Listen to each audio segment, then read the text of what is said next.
मिली सागर से हर कश्ती सभी को राम राम जी। खिला हर गांव हर बस्ती सभी को राम राम जी। मिली सागर से हर कश्ती सभी को राम राम जी। खिला हर गांव हर बस्ती सभी को राम राम जी। मुबारक हो सभी को आज होली का दिवस पावन। मुबारक हो सभी को आज होली का दिवस पावन। नया रंग है नई मस्ती सभी को राम राम जी। नमस्कार दोस्तों, मैं हूं राम। आज हमारे साथ में देश की बड़ी कवित्री रितिका थपलियाल जी देहरादून से हमारे साथ है और ये हिमालय प्लस एक न्यूज चैनल में एंकर भी है। तो आज हम इनसे बातचीत करेंगे। रितिका जी, आपका हमारे चैनल पर स्वागत है। बहुत बहुत धन्यवाद। आपको भी मेरा प्रणाम और जितने भी तमाम दर्शक दिख रहे हैं आप सभी को मेरा प्रणाम। रितिका जी, मैं आपसे जानना चाहता हूँ, आपने कवि दुनिया में, कवि साहित्य के क्षेत्र में आए तो आपने ये प्रारंभ कहाँ से करा, कहाँ से शुरुआत इसकी हुई आपके जीवन में? राम कुमार जी, मैं जब बहुत छोटी थी तब से ही मुझे गाने का शौक हुआ करता था। और जैसे घरों पर जब कीर्तन होते थे, जैसे नवरात्रों की बात की जाए या किसी की शादी वगैरह हो, तो वहां पर ढोलक बजाना, थोड़ा थोड़ा इंस्ट्रूमेंट्स मुझे आते हैं, तो वहां से कीर्तन लिखना वो मुझे याद होते थे।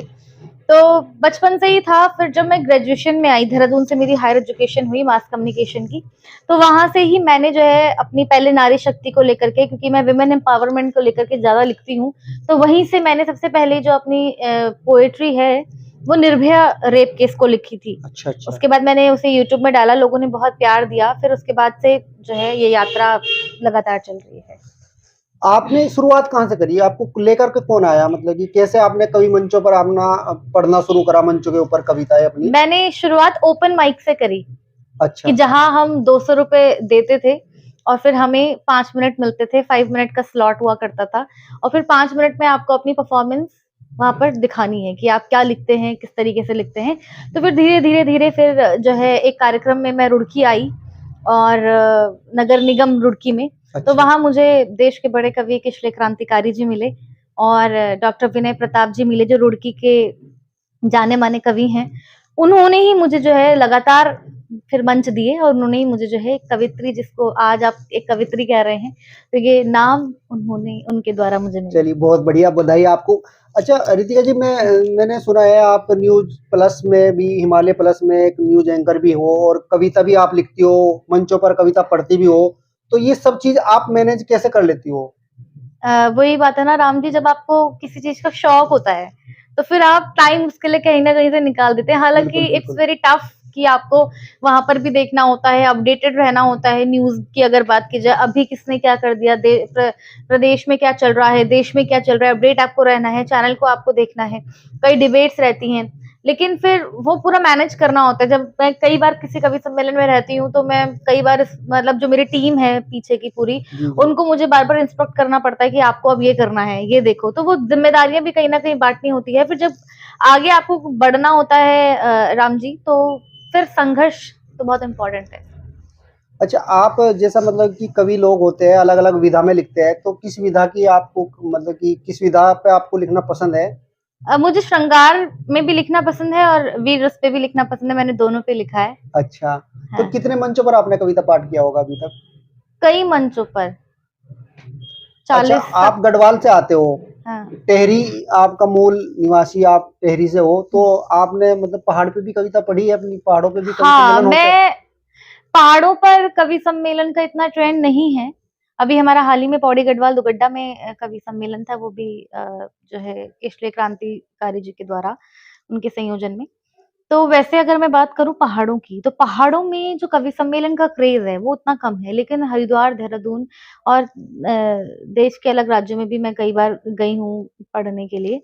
और मैं जब अपना काव्य पाठ करती हूँ तो मेरी परिचय की पंक्तियां ही, मेरी पहाड़ों की जो पंक्तियां होती है उससे ही मेरी शुरुआत होती है। अच्छा, तो हमें सुना दीजिए आप अपनी 2 पंक्तियां, 4 पंक्तियां, अच्छा। जो भी आपको पसंद हो अपनी पंक्तियां, वो हमारे दर्शकों के लिए आप सुना सकती हो। मैं अपने परिचय की पंक्तियां पढ़ती हूँ कि पहाड़ों की दुलारी हूँ, पहाड़ों से मैं आती हूँ, पहाड़ों की ही सुंदरता के हर पल गीत गाती हूँ। वाह। शिखर के जिन नजारों के लिए आंखें तरसती है, बहुत बढ़िया। शिखर के जिन नजारों के लिए आंखें तरसती है, मैं उन अद्भुत नजारों को ही गीतों में सजाती हूँ। बहुत बढ़िया रितिका जी, बहुत बढ़िया। बहुत दो धन्यवाद। पंक्तियां और आप संगार की, जैसे आपने बताया, तो संगार के विषय पे भी आप सुना सकते हो। अच्छा, अभी अभी मैंने एक मुक्तक लिखा है। वैसे मैं ज्यादातर मुक्तक लिखती हूँ, गीत तो बहुत कम ही लिखती हूँ। कि अच्छा अच्छा। जब से देखा तुझे हम तो घायल हुए, बस तेरी हर अदा के ही कायल हुए, तेरे जादू भरे नयनों की कसम, तेरे जादू भरे नयनों की कसम, हम तेरे प्यार में पूरे पागल हुए। बहुत बढ़िया, बहुत बढ़िया रितिका जी, बहुत ही अच्छा। अच्छा, अब मैं ये, अगर आप चाहो तो हमारे दर्शकों को आप अपना बता सकते हो, आपसे कांटेक्ट कैसे किया जा सकता है? अगर कोई आपको कविता पढ़ने के लिए अपने मंच पे बुलाना चाहता है या मंच देना चाहता है, तो वो कैसे संपर्क आपसे कर सकता है? तो आप अगर चाहो तो अपना कांटेक्ट नंबर भी दे सकते हो। हाँ, बिल्कुल। सबसे पहले तो मैं धन्यवाद आपका करूँगी कि आपने जो है मेरा इंटरव्यू लिया, मुझे बहुत अच्छा लगा। और जितने भी दर्शक देख रहे हैं और मतलब आगे देखेंगे, उनसे मैं यही कहूँगी कि बहुत सारा प्यार दें इस चैनल को भी। और आप मुझे, मेरा फेसबुक में पेज है ऋतिका थपलियाल और फेसबुक आईडी भी है ऋतिका थपलियाल, उस पर डायरेक्टली मैसेज कर सकते हैं। आप मुझसे यूट्यूब के द्वारा भी जुड़ सकते हैं, ऋतिका थपलियाल। आप मुझसे इंस्टाग्राम के द्वारा भी जुड़ सकते हैं, ऋतिका थपलियाल। और मेरा कॉन्टैक्ट नंबर है 8755563841, 8755563841। ये मेरा पर्सनल नंबर है, मतलब ऑफिशियल नंबर आप कह सकते हैं। और इसके द्वारा आप फोन करेंगे तो मैं डेफिनेटली अपना नंबर, वो जो है आपका कॉल जो है डेफिनेटली उठाऊंगी। रितिका जी, चलते चलते बस मैं इतना जानना चाहूंगा, अगर आप कोई मतलब सुझाव, जो युवा कवि नए भविष्य में, वो जिनकी चाह है कवि मंचों पर कविता पढ़ने की, उन्हें अगर कोई आप संदेश देना चाहते हो, उन्हें क्या करना चाहिए, तो आप उन्हें, उनके लिए भी कुछ मैं उनके लिए बताइए। बस यही कहूंगी कि आप बड़े कवियों को सुने, साहित्य पढ़ें, क्योंकि जब तक आप पढ़ेंगे नहीं तब तक आपके पास शब्दकोश नहीं आएगा। और किसी की नकल मत करिए, अपना, आपको खुद बनना है, आपको अपना एक, अपने आप को बनाना है। आप खुद में एक ब्रांड है, तो किसी को फॉलो ना करें। हाँ, फॉलो ये करें कि वो किस तरीके से, जैसे अगर डॉक्टर हरिओम परमार की मैं बात करूं और डॉक्टर कुमार विश्वास की मैं बात करूं, तो हमें ये देखना है कि डॉक्टर कुमार विश्वास जी कैसे बने।